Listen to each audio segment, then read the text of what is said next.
оставих последния път с една ракла, която беше доста ориенталска. Ето вижте, тя беше обкована с как да кажа, тънка ламарина с флорални мотиви. Следователно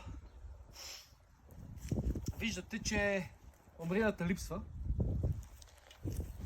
Реших да направя класически шкаф без излишни кичозни добавки към него. Изчистихме дървенията, обработихме я с препарат против боболечки.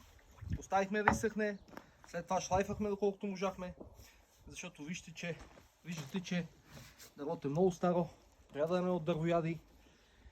Махнахме ламарината, махнахме всички метални детайли.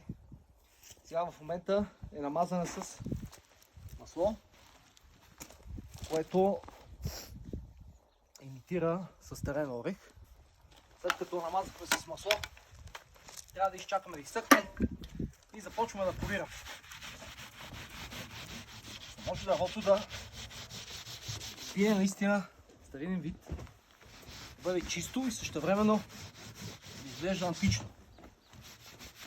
Всъщност не е антично, антично не е точната дума. Много хора неправилно използват думата антично. Антично се отнася към античността, а ние имаме антикварна мебел. Така че от антично до антикварно има много голяма разлика. Нека бъде наясно всеки един, който гледа. Антично и автентично и антикварно са три различни понятия.